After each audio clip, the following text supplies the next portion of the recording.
Le baobab qui pleure. Partie 1. L'orgueil. Il était une fois, dans le village de Bambadji, un baobab si ancien que les vieux disaient qu'il avait poussé le jour où le premier ancêtre avait posé le pied sur cette terre. Son tronc était large comme 10 hommes se tenant par la main, et ses branches semblaient porter le ciel lui-même. On l'appelait Ngala, ce qui signifie « celui qui relie ». À cette époque vivait un jeune homme nommé Kofi, fils unique du chef. Sa lance ne manquait jamais sa cible, sa voix portait plus loin que celle des tambours, et les jeunes filles baissaient les yeux quand il passait. Mais son cœur était sec. Il se moquait ouvertement des sacrifices, des interdits et des paroles des anciens. Pour lui, tout cela n'était que poussière du passé. Un jour, la pluie oublia le village. Les récoltes jaunirent, les bêtes maigrirent. Les anciens consultèrent les choristes et dirent « Ngala est triste. Quelque chose a été brisé dans l'équilibre. » Kofi éclata de rire au milieu de l'assemblée. « Pendant que vous parlez aux arbres, moi je vois clair. Ce baobab prend la place de 3 champs fertiles. Si nous le coupons, nous aurons du bois pour vendre aux marchands blancs et assez de terre pour devenir le village le plus riche de la région. Les ancêtres, ils sont morts. C'est aux vivants de décider maintenant. » Un lourd silence tomba. La vieille Mein Geneba, gardienne des traditions et seule personne que même le chef craignait, se leva lentement. Ses yeux étaient blancs comme la lune. « Kofi, fils de Konaté, écoute bien. L'orgueil est un feu qui croit éclairer mais ne fait que consumer. Ngala n'est pas un arbre. C'est la tête d'un ancêtre qui repose dans la terre et dont les cheveux touchent le ciel.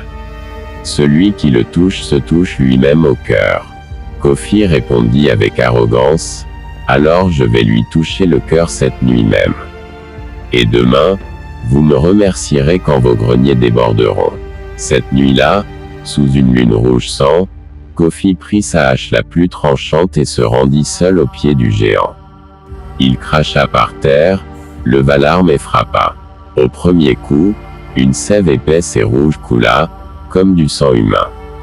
Au deuxième coup, un long gémissement monta des racines jusqu'aux branches, un son si profond qu'il fit trembler le ventre de tous ceux qui dormaient dans le village. Kofi hésita un instant, puis frappa plus fort, ivre de rage et de défi. Lorsque Ngala tomba enfin dans un craquement terrible, il n'y eut pas seulement le bruit du bois. Il y eut un cri de femme très ancienne, plein de douleur et de déception. Le lendemain matin, le père de Kofi ne put se lever. Une fièvre étrange le consumait de l'intérieur. La rivière qui traversait le village devint boueuse, puis commença à disparaître. Les enfants se réveillaient en hurlant, disant qu'un homme sans visage les appelait par leur nom secret. Et tous, dans Bambadji, savaient qui avait ouvert la porte du malheur. Partie 2. Le chemin des larmes. Mein Geneba convoqua le village entier sous le tronc mutilé de Ngala. Un seul peut encore réparer ce qui a été brisé, celui qui a frappé.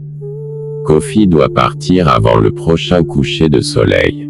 Il ira jusqu'à la colline des 7 termitières, là où les ancêtres parlent encore. Il devra ramener une graine du grand esprit. S'il échoue, ou s'il ment, son père mourra et le village avec lui. Kofi, qui n'avait jamais eu peur de sa vie, eut peur ce jour-là.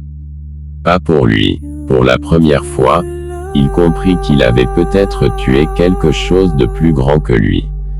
Il partit avec seulement une gourde, la branche coupée de Ngala et son orgueil en miettes. Sur le chemin, les épreuves commencèrent. D'abord, il rencontra un vieux lion efflanqué couché en travers du sentier. L'animal parla d'une voix rauque, « Tu as tué mon ombre. » Ngala était le seul arbre qui me protégeait du soleil quand j'étais trop faible pour chasser. Dis-moi, Kofi, qu'est-ce qui est plus grand que la force du lion? Kofi répondit d'abord, la ruse, puis, la jeunesse, puis, la volonté. Le lion se contentait de le regarder avec pitié. Finalement, épuisé et humilié, Kofi murmura, « C'est l'humilité. » Le lion se leva et lui laissa le passage en disant, « Alors marche, petit homme. Et apprends à te mettre à genoux avant que la vie ne t'y force. » Plus loin, il arriva devant une rivière en furie qui refusait de le laisser traverser. Au milieu des eaux apparut une femme entièrement faite d'eau et de lumière. C'était l'esprit de la rivière, sœur de Ngala. Avant que je te laisse passer, tu dois me donner ce que tu as toujours refusé de donner au tien, la vérité nue. Dis-moi ce que tu ressens vraiment en regardant ce que tu as fait. Kofi resta longtemps silencieux. Puis, pour la première fois de sa vie, il pleura comme un enfant. Il parla de sa honte, de sa peur de n'être rien sans sa force et sa fierté, de sa terreur d'avoir tué l'âme de son village. L'eau s'apaisa. La femme esprit lui dit doucement, « Les larmes des orgueilleux sont plus précieuses que l'or. » Traverse. Enfin, il arriva à la grotte sacrée. Là, au milieu des ténèbres, se tenait un vieillard immense dont la peau était faite d'écorce de baobab et dont les cheveux étaient des feuilles. C'était l'esprit de Ngala. « Tu as coupé mon corps, Kofi. Mais ce n'est pas cela qui m'a fait le plus mal. Tu as coupé le lien entre les vivants et les morts.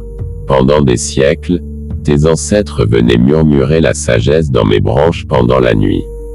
Les mères venaient me confier leurs peurs. Les chefs venaient chercher des réponses. Tu as rendu tes ancêtres muets. » Kofi tomba à genoux et posa son front contre la terre. « Je suis prêt à mourir si cela peut réparer. Prends ma vie, mais sauve mon père et mon village. » L'esprit le regarda longtemps. « Je ne veux pas ta mort. Je veux ta transformation. Prends cette graine, mais sache qu'elle ne germera que si tout le village la plante ensemble, en pleurant et en chantant. Aucun homme seul ne peut réparer ce qu'un homme seul a brisé. » Kofi revint au village 7 jours plus tard, maigre, les pieds en sang, les yeux rouges d'avoir trop pleuré. Il raconta tout devant le baobab couché. Il ne chercha aucune excuse. Il demanda pardon à chaque famille, une par une. Émus par son humilité, les villageois acceptèrent de l'aider. Ils organisèrent la plus grande cérémonie que Bambaji ait jamais connue. On dansa, on pleura, on chanta les louanges des ancêtres toute la nuit. Ils plantèrent la graine exactement là où se trouvait autrefois le cœur de Ngala. 3 mois plus tard, une pousse vigoureuse sortit de terre. Et cette année-là, la pluie tomba comme jamais. Le père de Kofi guérit. Kofi devint le plus respectueux des hommes du village et, plus tard, un chef sage que l'on venait consulter de très loin. On dit que le nouvel arbre grandit 2 fois plus vite que le précédent. On l'appela Ngala Doudou, celui qui est revenu après les larmes. Leçon morale. Écoute, mon enfant, l'orgueil est un poison lent. Il te fait croire que tu es plus grand que ce qui t'a précédé. Mais aucun arbre ne pousse sans racines. Celui qui méprise les ancêtres, la terre et les traditions finit toujours par se couper lui-même de la vie. La vraie grandeur n'est pas de se dresser plus haut que les autres. Elle est de savoir se mettre à genoux devant ce qui nous dépasse. Que cette histoire reste dans ton cœur comme le baobab reste dans la terre. Sama shalani, tu peux